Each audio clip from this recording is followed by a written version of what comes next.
Bismillahirrahmanirrahim. Innal hamdalillah nahmaduhu wa nasta'inuhu wa nastaghfiruh wa na'udzu billahi min shururi anfusina wa min sayyiati a'malina. May yahdihillahu fala mudilla lahu wa may yudlilhu fala hadiya lahu. La haula wa la quwwata illa billahil aliyyil 'azim. Wa qala Allah ta'ala fil Qur'anil Karim, Bismillahirrahmanirrahim.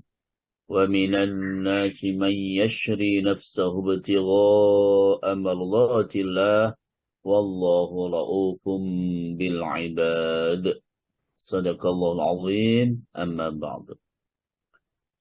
Al-Mukarram Ustaz Dr. Andes Kiai Haji Soekardi yang saya muliakan, Ustaz Abdullah Wahid yang senantiasa juga bergabung dalam kajian online Asyifa yang saya muliakan, Bapak Ibu semuanya yang saya tidak bisa sebutkan satu persatu yang telah hadir dan bergabung dalam kajian online Asyifa.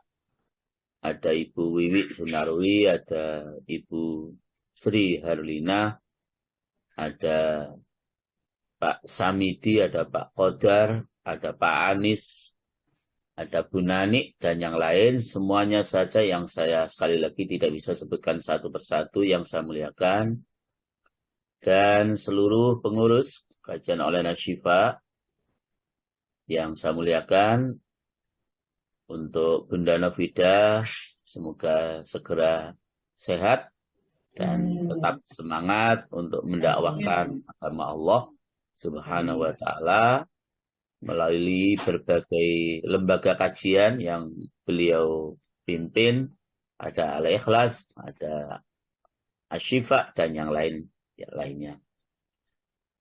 Bapak Ibu rahimakumullah, marilah kita awali dengan selalu bersyukur kehadirat Allah Subhanahu wa Ta'ala, dan semoga salawat salam tetap tersampaikan kepada junjungan kita Rasulullah Muhammad sallallahu alaihi wasallam. Para jamaah, sebelum kita lanjutkan penjelasan mengutamakan orang lain dan keutamaannya untuk sesi yang kedua, maka perlu saya ingatkan sebuah hadis Rasulullah Sallallahu Alaihi Wasallam yang terkait dengan aktivitas kita di dalam membaca Al-Quran. Rasulullah Sallallahu Alaihi Wasallam beliau bersabda, Iqra'ul Quran, fa innahu ya'ti yaumal qiyamati syafi'an li ashabih. Bacalah Al-Quran, karena Al-Quran itu besok pada hari kiamat akan menemui orang yang membacanya untuk memberikan syafa'at, memberikan pertolongan. Jadi karena itu monggo kita selalu dekat dengan Al-Quran. Kita harus selalu mencintai Al-Quran. Harus cinta banget, bukan sekedar cinta. Harus cinta banget terhadap Al-Quranul Karim. Karena itu pula para jamaah, hadis yang sahih juga, Rasulullah SAW dawuh, khairukum man ta'allamal Qur'ana wa 'allamah. Sebaik-baik kalian adalah kalian yang belajar Al-Quran dan yang mengajarkannya.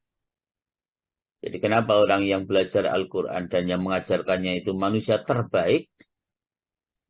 Karena ilmu apapun yang kita pelajari, Bapak Ibu, tidak bisa lepas dari petunjuk Al-Quran. Tidak bisa lepas dari ayat-ayat Al-Quran. Tidak ada kesempurnaan dalam pembahasan ilmu fikih tanpa ada ayat-ayat Al-Quran.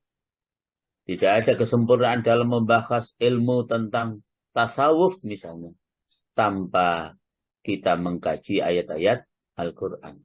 Tidak ada kesempurnaan kita di dalam mengkaji tentang ilmu akidah akhlak misalnya, tanpa ayat Al-Quran. Makanya orang belajar Al-Quran dan yang mengajarkan Al-Quran adalah manusia terbaik. Ya, manusia terbaik. Maka mari kita sangat mencintai Al-Quranul Karim. Bapak Ibu para jamaah, kita lanjutkan cerita atau kisah tentang orang-orang yang mengutamakan orang lain daripada dirinya sendiri. Ya. Para jamaah rahimahullah. Seseorang menceritakan bahwa sahabat Abdullah bin Ja'far keluar pergi ke kebunnya yang berada di luar kota Madinah. Recording in progress. Kemudian ia mampir di bawah sebatang pohon kurma di penduduk situ.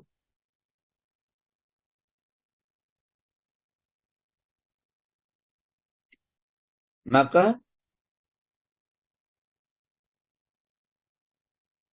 tiba-tiba datang seorang budak dengan membawa makanannya dan masuk pula ke dalam kebun itu seekor anjing yang mendekatinya. Maka budak itu melemparkan rotinya untuk seekor anjing itu, lalu anjing itu memakannya. Kemudian budak itu melemparkan rotinya yang kedua dan yang ketiga kalinya. Roti itu pun lalu dimakan oleh anjing-anjing tersebut. Abdullah bin Ja'far memperhatikan perbuatan budak itu. Lalu ia bertanya, "Hai gulam atau budak, berapa potong roti yang kamu makan setiap harinya?" Budak ini menjawab pada jamaah, "Tidak tentu tuan. Bisa saya membawa sepotong, 2 potong, 3 potong, atau bahkan lebih." Abdullah bin Ja'far kemudian bertanya lagi, "Mengapa kamu mengutamakan anjing ini dengan roti-rotimu tadi?"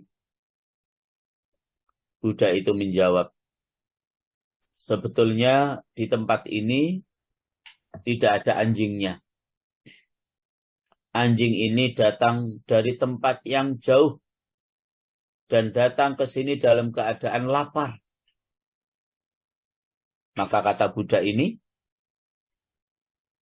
"Saya tidak senang apabila saya sendiri yang kenyang, sementara anjing-anjing ini sedang dalam keadaan lapar." Maka Abdullah bertanya lagi, "Apa yang akan kau perbuat pada hari ini?" Budak itu berkata, "Biarlah hari ini saya dalam keadaan lapar. Yang penting anjing-anjing tadi itu kenyang." Mendengarkan cerita si budak yang begitu luar biasa mengutamakan kepentingan orang lain, makhluk Allah yang lain daripada dirinya sendiri, maka Abdullah bin Ja'far berkata, "Engkau tahankan kepedihan demi kemurahan hati.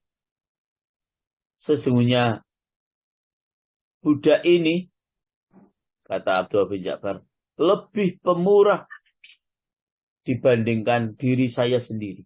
Kata Abdullah bin Ja'far. Jadi sesungguhnya engkau lebih pemurah daripada saya, wahai budak.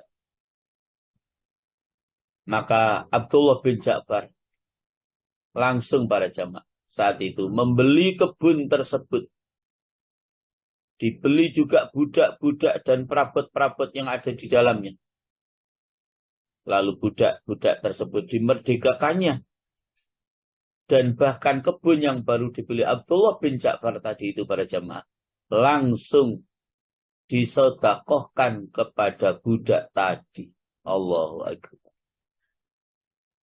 Jadi karena terinspirasi seorang budak yang lebih mengutamakan seekor anjing yang dalam keadaan lapar, diberikan rotinya, Abdullah bin Ja'far merasa budak ini jauh lebih pemurah dibandingkan saya. Maka karena itulah kebun tadi langsung dibeli oleh Abdullah bin Ja'far. Budak tadi langsung juga dibeli dan dimerdekakannya. Setelah kebunnya dibeli, budaknya dimerdekakan dengan dibeli juga oleh Abdullah bin Ja'far, maka kebun tersebut langsung diberikan, disedekahkan kepada budak tersebut. Masya Allah. Ini luar biasa.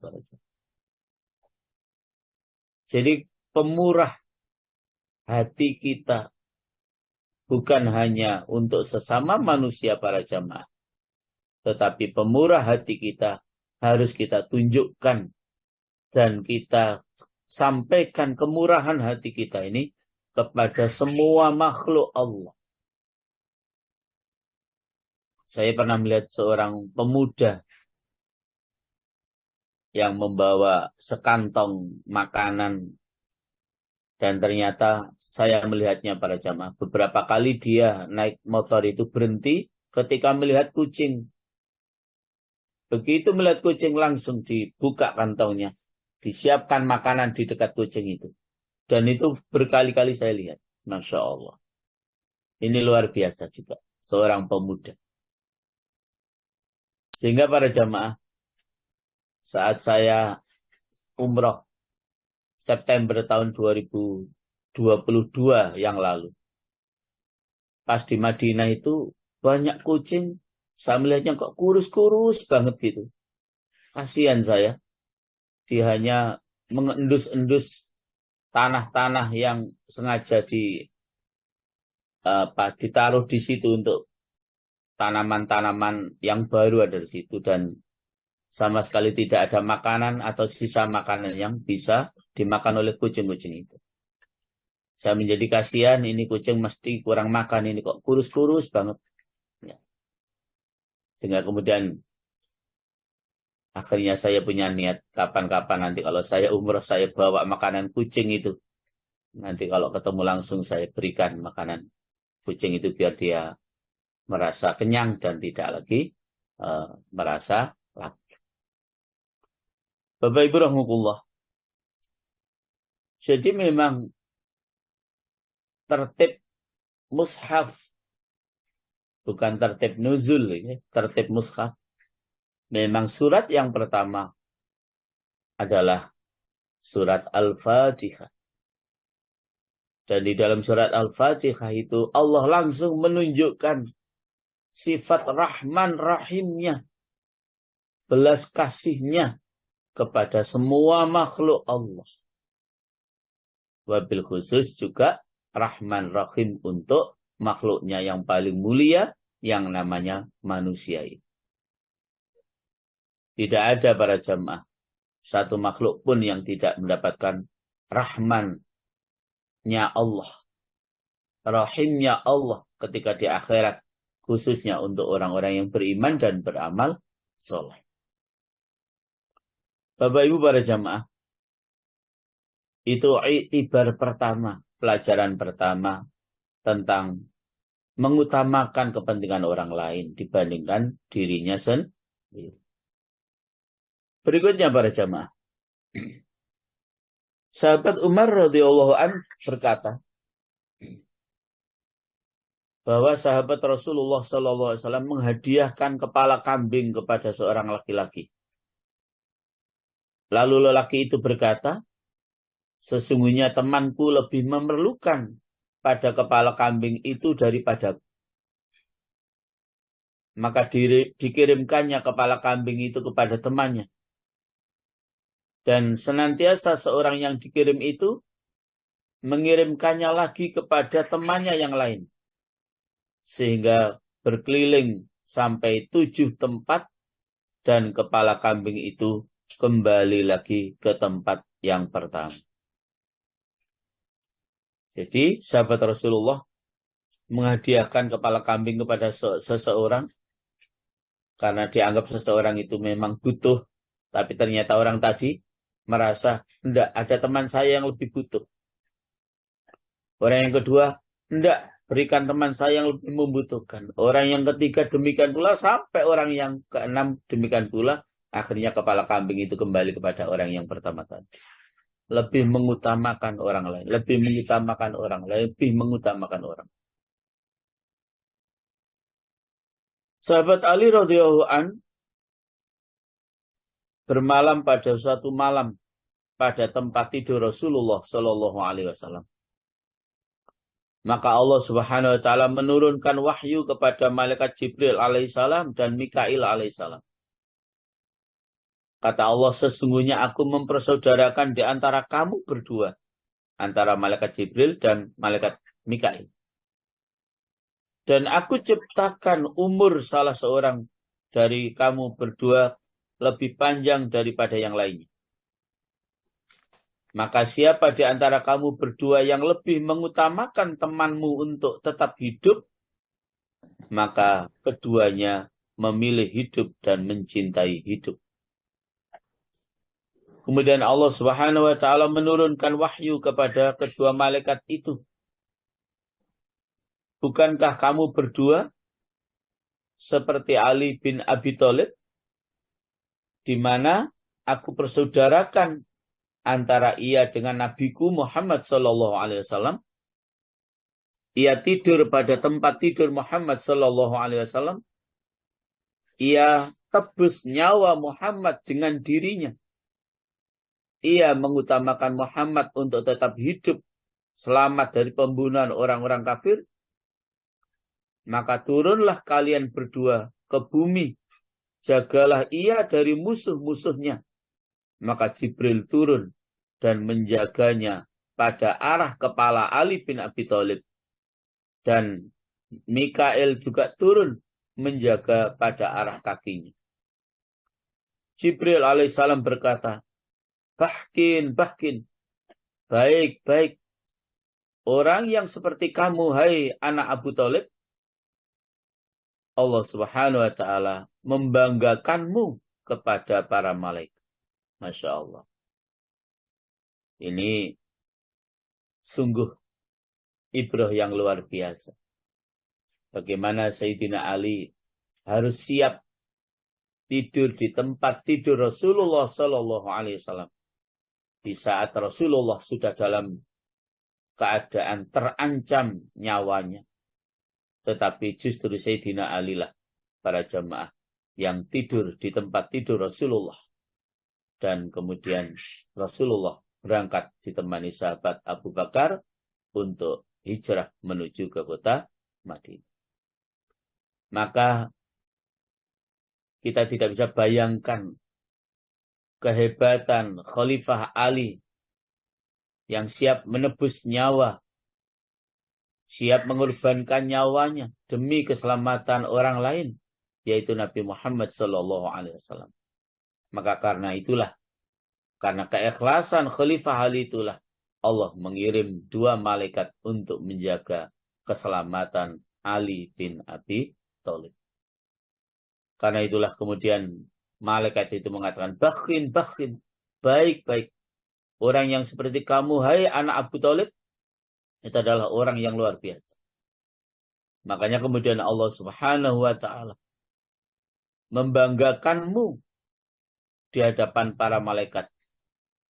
Karena itulah kemudian Allah Subhanahu wa taala menurunkan ayat di dalam surat Al-Baqarah, Bu Indri, ayat 207. Bismillahirrahmanirrahim. Wa minan nasi man yashri nafsahu ibtigha'a mardatillah. Wallahu ra'ufum bil ibad. Monggo Bu Indri. Ji Ustaz, auzubillahi minasyaitonirrajim. 207 nggih Ustaz. 207. Dan di antara manusia ada orang yang mengorbankan dirinya untuk mencari keridhaan Allah. Dan Allah Maha Penyantun kepada hamba-hambanya. Bapak Ibu rahimahullah. Dan di antara manusia ada orang yang mengorbankan dirinya karena mencari keridhaan Allah. Masya Allah. Khalifah Ali luar biasa. Siap mengorbankan dirinya.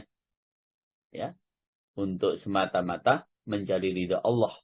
Siap untuk mengorbankan nyawanya demi kepentingan orang lain, yaitu Rasulullah Muhammad Sallallahu Alaihi Wasallam. Bapak Ibu rahimahullah, sahabat Hudzaifah Al-Adawi bercerita, bahwa pada hari perang Yarmuk di Syam atau Syria, saya pergi mencari anak pamanku dan saya membawa sedikit air. Saya berkata dalam hatiku bahwa jikalau anak pamanku itu dalam situasi yang mengkhawatirkan dari segi hidupnya, karena dalam kondisi situasi perang, niscaya ia akan kuberi minum dan saya usap mukanya dengan air ini. Tiba-tiba saya sudah berada di hadapannya, lalu saya berkata kepadanya, maukah kamu kuberi minum? Maka ia mengisyaratkan, iya. Tetapi tiba-tiba ada seorang yang mengaduh, maka anak pamanku itu mengisyaratkan kepadaku supaya saya pergi membawa air kepada orang itu. Maka saya datangi lelaki itu. Rupanya ia adalah Hisham bin As. Maka saya bertanya kepadanya, maukah kamu kuberi minum?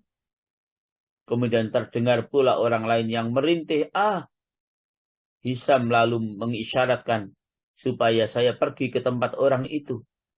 Maka saya datangi pula orang itu. Tiba-tiba ia sudah meninggal.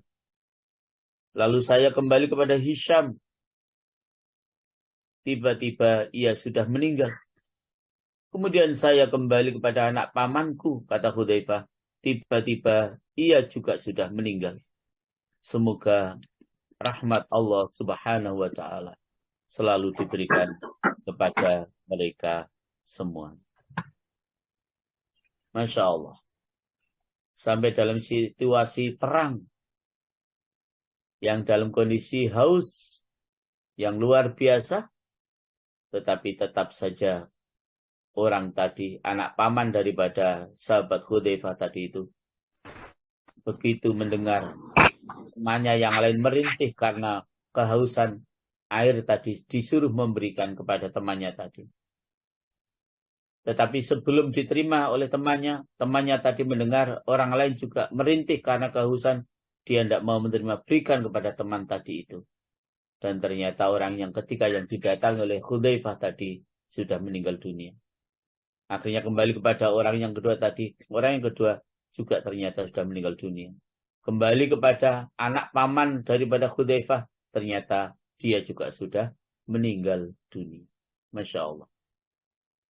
Jadi dalam situasi sulit seperti itu, dalam situasi perang seperti itu, tetap saja ada ibrah pelajaran untuk lebih mengutamakan kepentingan orang lain dibandingkan dirinya sendiri. Itu dalam situasi perang seperti itu. Masya Allah, ini luar biasa. Kemudian, sebagian orang-orang sufi atau orang-orang tasawuf pernah juga bercerita. Kita berada di Tursus, nama kota di tepi pantai Syria.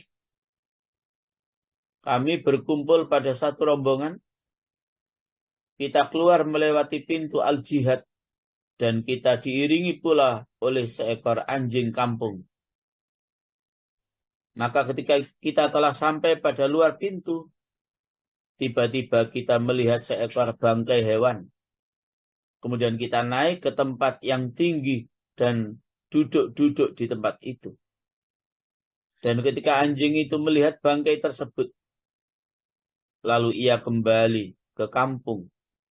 Dan ketika telah sesaat anjing itu kembali lagi dengan anjing-anjing yang lain, yang jumlahnya kurang lebih 20 ekor anjing. Maka anjing yang satu itu mendatangi bangkai dan ia duduk-duduk saja pada suatu tempat. Adapun anjing-anjing yang lainnya berkerumun pada bangkai itu, sehingga bangkai itu habis dimakannya. Dan tinggallah tulang belulangnya. Kemudian anjing-anjing itu pulang semua ke kampung. Dan bangunlah anjing yang seekor tadi itu. Seraya ia datangi tulang belulang itu. Lalu dimakannya apa yang masih tertinggal sedikit. Kemudian ia pun pergi. Bapak Ibu rahmatullah. Jadi anjing pun seperti itu. Hewan pun seperti itu, jemaah. Punya belas kasih kepada temannya. Bahkan lebih mengutamakan temannya daripada dirinya sendiri. Begitu seekor anjing tadi itu menemukan bangkai hewan yang sedang mati, maka dia pulang ke kampungnya anjing itu. Memanggil seluruh teman-temannya, sampai kurang lebih 20 ekor teman-temannya, untuk diajak ke tempat bangkai tadi itu. Apa yang terjadi pada jemaah?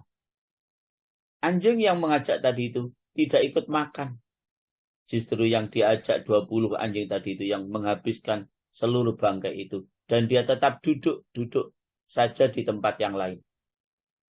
Begitu bangkai itu sudah habis, anjing-anjing tadi itu pulang ke kampung. Maka anjing yang pertama yang mengajak tadi itu baru mendatangi bangkai itu dan saat itu tinggal tulang belulangnya saja.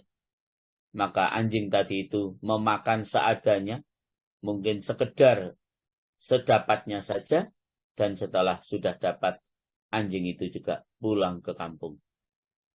Bapak Ibu rahmatullah. Jadi sampai kepada rahmannya Allah itu kepada semua makhluknya. Bahkan sampai kepada seekor anjing pun ya, mendapatkan rahman Allah. Ya, mendapatkan kemurahan Allah dan tumbuh dalam hatinya. Kemurahan itu lebih mengutamakan kepada orang lain daripada dirinya sendiri. Ini sebuah ibrah yang luar biasa yang dapat kita jadikan sebagai pelajaran bagi kita sekalian. Bahkan kemurahan hati kita lebih mengutamakan kita kepada orang lain itu, para jamaah, bukan hanya terhadap sesama kita, bahkan terhadap makhluk Allah yang lain pun kita diperintahkan untuk bermurah hati, untuk mengutamakan kepentingan makhluk Allah yang lain dibandingkan dengan diri kita sendiri. Perilaku dan sikap yang seperti itu tadi semuanya para jamaah, itulah yang dikenal dengan sikap al-ithar, lebih mengutamakan kepentingan orang lain dibandingkan dengan dirinya sendiri. Dan lagi-lagi saya ingatkan para jamaah, al-ithar, lebih mengutamakan kepentingan orang lain dibandingkan diri sendiri itu adalah untuk hal-hal yang sifatnya duniawiyah. Itu sangat baik, sangat utama jika kita mengutamakan orang lain.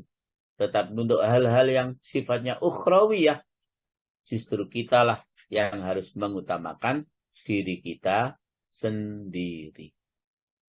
Jadi sekali lagi tidak boleh kita bilang, jenengan mawon ingkang derek ngaos, kula titip kuping mawon, nah, tidak bisa. Kita harus sama-sama ikut ngaji, kita harus sama-sama ikut dalam melaksanakan ibadah, kita harus sama-sama ikut beramal, dan seterusnya, dan seterusnya. Untuk akhirat memang tidak ada al-ithar. Al-ithar itu untuk kepentingan dunia, ya, untuk hal-hal yang sifatnya dunia. Bapak Ibu rahmatullah, sesungguhnya sejumlah contoh-contoh pengutamaan atau al-ithar yang telah kita sampaikan itu, sekali lagi, itu semoga menjadi ibrah, menjadi pelajaran bagi kita semua. Bahwa memang sungguh luar biasa kalau dalam hidup ini para jamaah kita mampu lebih mengutamakan kepentingan orang lain dibandingkan diri sendiri. Bapak Ibu rahmatullah. Lalu batasan-batasan hal-hal yang terkait dengan bermurah hati, hal-hal yang terkait dengan kikir, itu batasannya seperti apa sih? Bahwa kita itu dikatakan bermurah hati. bahwa kita itu dikatakan kikir. Itu batasan-batasan yang sesungguhnya sampai di mana batasnya kita dianggap murah hati, kita dianggap kikir itu. Para jamaah rahimakumullah. Memang tidak ada seorang pun yang kemudian bisa mendefinisikan, ya. Tidak ada seorang pun yang kemudian bisa mentakrifkan, ya, memberikan acuan dan pedoman secara pasti tentang batasan orang itu dikatakan bermurah hati atau tentang batasan orang itu dianggap kikir. Bapak Ibu rahimahullah. Sehingga kemudian justru kadang-kadang yang terjadi dalam penilaian di masyarakat itu jamaah. Kita merasa sudah bermurah hati, tapi masih ada orang yang menilai bahwa kita ini kikir. Ya. Sebaliknya mungkin kita merasa diri kita ini kikir, tapi mungkin orang lain bisa menilai kita bermurah hati. Karena kebetulan orang lain tadi pernah kita bantu misalnya. Pernah kita tolong misalnya. Sehingga para jamaah Allah sekali lagi untuk mengetahui sebatas mana kita sebagai orang yang bermurah hati, sebatas mana pula kita dikatakan sebagai orang yang kikir, itu memang banyak pernyataan, banyak penjelasan. Ya, banyak perkataan, banyak penjelasan. Jadi misalnya banyak orang yang mengatakan bahwa kekikiran adalah tidak memberi pada kewajiban. Maka setiap orang yang menunaikan apa yang wajib atas dirinya, maka ia bukan termasuk orang yang kikir. Jadi kikir itu para jemaah tidak mengeluarkan apa yang menjadi kewajibannya. Kalau itu pasti. Jadi tidak mengeluarkan harta yang dimiliki terhadap hal-hal yang wajib dikeluarkan. Kalau itu pasti kikir jemaah. Jadi misalnya para jemaah sudah wajib untuk mengeluarkan zakat mal misalnya. Karena sudah memenuhi 2 syarat. Yang pertama sudah memenuhi haul bahwa harta itu sudah dimiliki minimal 1 tahun. Yang kedua sudah memenuhi yang namanya nisab.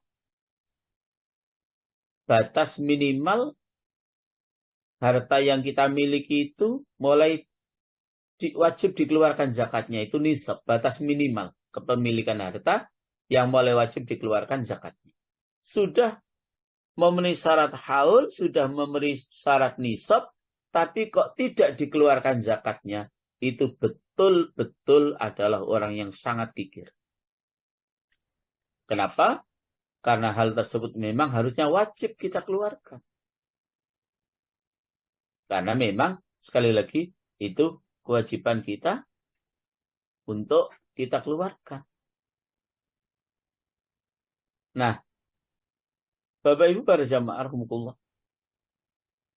lebih daripada kita harus mengeluarkan hal-hal yang wajib tadi itu, para jamaah, sebenarnya juga masih ada yang wajib kita keluarkan. Yaitu, kalau yang wajib itu istilahnya wajib bagi agamanya. Yang kedua, biar kita ini tidak dikatakan kikir. Kalau tadi tidak mengeluarkan kewajiban agamanya itu memang betul-betul kikir. Demikian pula, jika kita tidak mengeluarkan wajib bagi muru'ah dan adat kebiasaan yang ada di masyarakat itu. Misalnya muru'ah dan adat kebiasaan yang ada di masyarakat itu, misalnya para jamaah, ya sudah menjadi kebiasaan kalau kemudian misalnya satu kampung itu sudah biasa mengadakan misalnya peringatan hari besar Islam. Lalu seluruh kampung itu memang mesti urunan, iuran. Nah, kita sendiri yang tidak mau iuran misalnya. Itu kalau seperti itu para jamaah. Memang betul-betul kita itu kikir. Ya, kikir yang bahasa Jawanya nemen kikirnya itu ya. Sudah kewajiban agamanya tidak dikeluarkan, kewajiban muru'ah dan adat istiadat yang ada juga tidak mau mengeluarkan. Itu namanya betul-betul orang yang kikir. Ya, betul-betul orang yang kikir. Gitu. Maka para jamaah rahimahullah, begitu pula jika kita katakan di dalam hal kemurahan hati. Oke. Jadi kalau kemurahan hati itu orang yang mau memberi dengan tanpa menyebut-nyebut pemberiannya dan yang mau memberi pertolongan dengan tanpa melihat jenis pertolongan. Atau bahkan para jamaah ya kita pahami lawan katanya saja. Kalau orang yang kikir tadi itu orang yang tidak mau mengeluarkan kewajiban agamanya dan tidak mau mengeluarkan kewajiban muru'ah dan adat istiadatnya, maka sebaliknya orang yang pemurah itu berarti orang yang betul-betul mau mengeluarkan kewajiban agamanya dan mau mengeluarkan hartanya untuk kewajiban muru'ah dan adat istiadat yang ada di sekitar di mana kita berada. Untuk kepentingan sosial lah muru'ah itu begitu. Oke. Kalau yang kewajiban agama itu kan memang wajib kita keluarkan. Tapi yang muru'ah ini kepentingan sosial ini kan bisa saja kita keluarkan, bisa saja tidak. Maka orang yang pemurah itu adalah orang yang betul-betul mau mengeluarkan kewajiban agamanya, mau mengeluarkan hartanya untuk kewajiban muru'ahnya. Itu berarti kita betul-betul sebagai orang yang pemurah. Maka Bapak Ibu, akhirnya semuanya apa yang sudah kita sampaikan itu bisa disimpulkan sebagai berikut. Bahwa memang tidak bisa mencakup dengan hakikatnya sifat pemurah dan sifat kikir yang sebenarnya. Tetapi paling tidak itulah ukurannya. Akan tetapi para jamaah yang harus kita ketahui bahwa harta kekayaan itu dijadikan oleh Allah dengan ada maksud dan tujuan serta ada hikmah. Jadi harta kekayaan itu sekali lagi dijadikan oleh Allah adalah untuk maksud dan tujuan serta hikmah. Apa maksud dan tujuan serta hikmahnya? Harta itu diciptakan oleh Allah dengan maksud dan tujuan itu bahwa harta itu pantas jika dibagi-bagikan untuk memenuhi kebutuhan orang lain. Harta itu sangat pantas jika kita bagi-bagikan untuk memenuhi kebutuhan makhluk Allah Subhanahu wa ta'ala. Maka kemudian jangan sampai kita menahan harta kita yang memang wajib untuk kita keluarkan. Ya. Saat kita harus mengeluarkan, ya memang harus dikeluarkan. Ya. Saat kita memang tidak harus mengeluarkan dalam pengertian memang saat itu kita masih memang membutuhkan untuk diri sendiri, ya saat itu memang kita juga harus menahan untuk sementara, tetapi tidak ada rasa bakhil di dalam hati. Karena kemudian para jamaah, kalau kita ini satu saat mengeluarkan harta dan apa yang kita lakukan dengan kita keluarkan harta kita itu, tetapi di dalam hati kita itu sebenarnya berat. Sebenarnya sangat berat kita mengeluarkan itu. Itu para jamaah, hakikatnya kita juga masih terkena hukum atau terkena namanya status sebagai orang yang kikir. Maka tidak cukup kita mengeluarkan harta itu dengan tangan kita ketika tidak disertai dengan keikhlasan hati kita. Kalau tangannya mengeluarkan, hatinya berat, kita masih masuk kategori orang yang kikir. Kita masih masuk kategori orang yang kikir. Mengeluarkannya karena terpaksa. Ya, karena hatinya memang aslinya berat. Ya, tapi hanya karena terdorong atau termotivasi misalnya, itu temannya kok banyak, sedekahnya, infaknya, maka saya juga harus banyak. Tapi sesungguhnya itu terpaksa. Sininya tidak ikhlas. Itu sekali lagi para jamaah, kita masih termasuk kategori orang yang kikir. Bapak Ibu rahimakumullah. Maka menahan harta, di mana harta itu harus diberikan, tetapi masih kita tahan, sekali lagi, maka kita termasuk kategori orang yang kikir.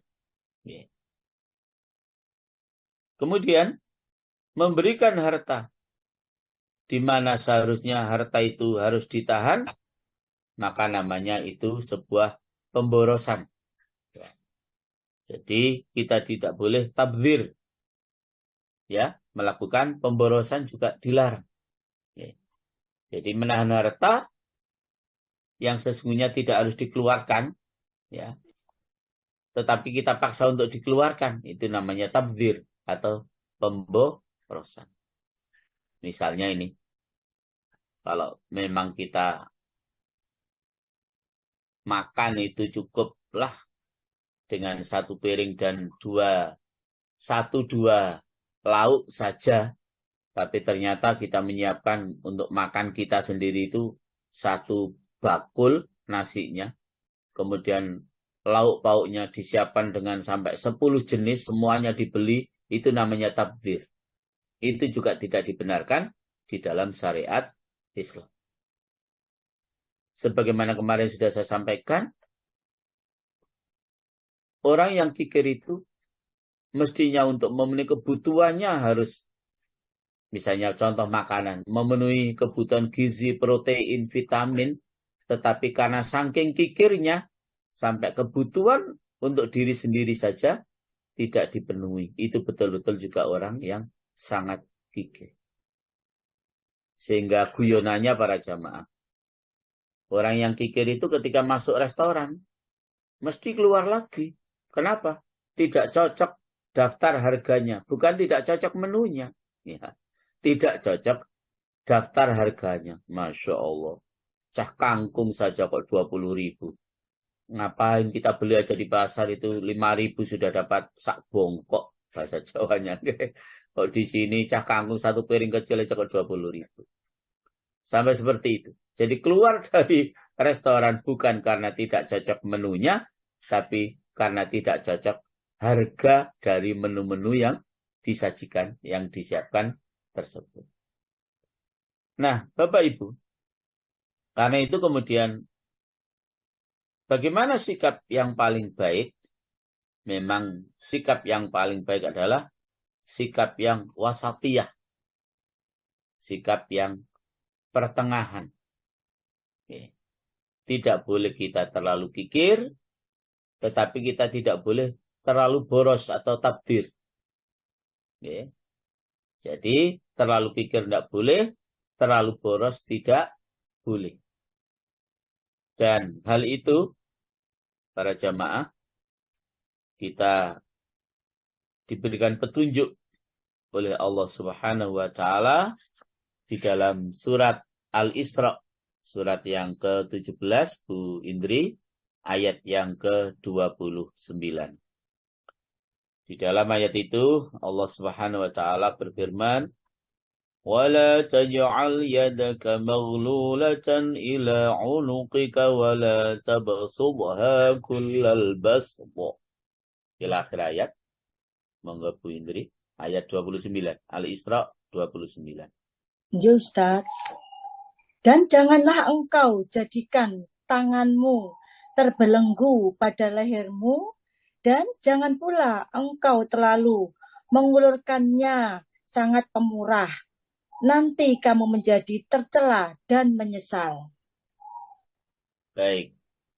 Terima kasih, Bu Indri. Bapak Ibu, begitu jelas ayat ini.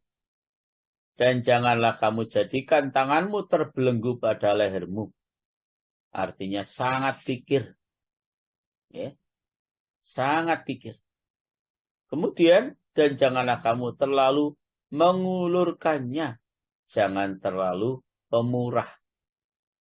Nanti menjadi pemborosan. Ya. Itu memang tidak boleh. Maka, sikap yang paling baik, ya yang antara tidak terlalu pikir dan tidak terlalu boros tadi itu. Ya, tidak terlalu pemurah tadi itu. Sehingga secara umum Rasulullah SAW kemudian beliau dawuh bahwa khairul umuri awsatuha. Sebaik-baik perkara itu, sebaik-baik urusan itu adalah yang pertengah. Ya. Sebaik-baik perkara itu adalah yang pertengah. Ya. Jadi tidak boleh kita terlalu memaksakan diri. Ya. Tetapi juga tidak boleh kita santai-santai saja, tidak boleh. Sehingga dalam syariat Islam ini para jamaah semuanya diatur dengan begitu baik. Kapan saatnya sholat duhur, kapan saatnya kita sholat asar, sampai kapan saatnya kita sholat subuh. Kapan saatnya kita harus bekerja, kapan saatnya kita harus beristirahat. Kapan saatnya kita harus bercengkrama dengan anak cucu saat kita berwisata, rihlah. Dan seterusnya semuanya diatur di dalam Islam. Dan aturan-aturan itu kalau kita ikuti pasti akan baik apapun yang kita lakukan. Oke. Apapun yang kita lakukan. Jangan terlalu memaksakan diri. Oke. Jangan terlalu memaksakan diri. Tetapi juga jangan terlalu bersantai ria. Malah sholat duhur oleh ya kena engko jam loro lah gak apa-apa sih oleh duhur. Pokoknya yang penting durung asar. Juga jangan seperti itu, jamaah. Jangan seperti itu. Maka yang pertengahan ya saatnya sholat, saatnya kita istirahat dan begitu seterusnya. Maka Bapak Ibu para jamaah, demikian pula Allah Subhanahu wa taala juga berfirman di dalam surat Al-Furqan. Surat yang ke-25 ayat 67. Bismillahirrahmanirrahim. وَالَّذِينَ إِذَا أَنفَقُوا لَمْ يُسْرِفُوا وَلَمْ يَقْتُرُوا وَكَانَ بَيْنَ ذَلِكَ قَوَامًا. Monggo Indri. Inggih. Dan termasuk hamba-hamba Tuhan yang Maha Pengasih, orang-orang yang apabila menginfakkan harta, mereka tidak berlebihan dan tidak pula kikir. Di antara keduanya secara wajar. Baik. Jadi orang-orang yang apabila membelanjakan harta, mereka tidak berlebihan, lam yusrifu, wa lam yaqturu, dan tidak pula kikir. Dan adalah pembelanjaan itu di tengah-tengah antara yang demikian itu. Masya Allah, ini lebih konkret ya. Jadi kita tidak boleh berlebihan dalam membelanjakan harta kita, tetapi juga tidak boleh kita terlalu pikir saat kita membelanjakan harta kita. Maka standarnya para jamaah, orang yang pikir itu adalah orang yang tidak mengeluarkan kewajiban agamanya dan tidak mengeluarkan kewajiban muru'ahnya. Maka orang yang dermawan atau pemurah adalah orang yang mengeluarkan kewajiban agamanya dan orang yang mengeluarkan untuk kepentingan muru'ahnya. Itulah orang yang dermawan. Dan itu semua dibatasi dengan 2 ayat tadi. Tidak boleh kita terlalu berlebihan dalam membelanjakan. Tidak boleh kita terlalu pikir di dalam membelanjakan harta kita. Tidak boleh kita membelenggu tangan kita di leher kita menjadi analog bahwa kita terlalu pikir. Tetapi juga tidak boleh kita selalu mengulurkan ya, tangan kita yang menjadi analog bahwa kita terlalu pemurah. Semuanya kembali kepada yang paling utama adalah yang pertengah. Yang pertengah. Nah, Bapak Ibu rahimahullah, maka sifat kedermawanan adalah pertengahan antara yang berlebih-lebihan atau israf dan di antara al-itqor, terlalu menghemat. Dan antara membuka tangan seluas-luasnya dan menggenggamkan tangan erat-erat. Yaitu, hendaknya ia bisa mengira-ngirakan kadar pemberian dan penahanannya pada yang wajib. Dan tidak cukup kiranya berbuat untuk yang demikian. Dengan anggota badannya saja, selagi hatinya tidak suci dari yang demikian, dan tidak mencegah dari yang demikian. Maka, jikalau ia membelanjakan harta pada tempat yang ia wajib membelanjakan, akan tetapi dirinya atau batinnya melarang yang demikian, dan ia menahan sabar, maka ia itu adalah orang yang memaksakan jadi pemurah, dan ia bukanlah orang yang pemurah. Bahkan sayogjanya, hatinya tidak ada hubungan dengan harta, kecuali di mana harta itu dimaksudkan untuknya, yaitu mengeluarkan kepada apa yang wajib untuk dikeluarkan. Jadi para jamaah sekali lagi, hati-hati, maka kita harus tetap kembali bisa menjaga hati. Walaupun kita mengeluarkan harta, tetapi hati kita sekali lagi sebenarnya kita masih eman begitu, ya. Tapi tetap dikeluarkan karena terpaksa, maka walaupun kita mengeluarkan tapi hati kita tidak ikhlas, itu kita bukan masuk kategori orang yang pemurah, tetapi kita masih terkategori orang yang dalam keadaan kikir atau orang yang selalu menahan harta kekayaan kita.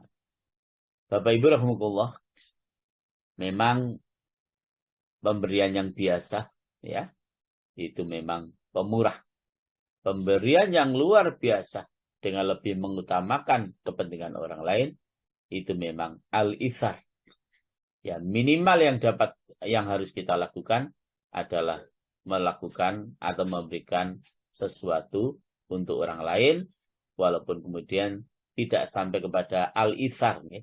Tidak sampai kemudian mengutamakan orang lain. Kalau bisa mengutamakan orang lain, persis apa yang telah dicontohkan oleh Rasulullah Muhammad SAW dan juga apa yang telah dicontohkan oleh para sahabat-sahabat Rasulullah Muhammad SAW. Bapak Ibu rahimahullah, demikian untuk tambahan penjelasan tentang mengutamakan kepentingan orang lain. Kami kembalikan kepada Bu Ririn. Monggo Bu Ririn.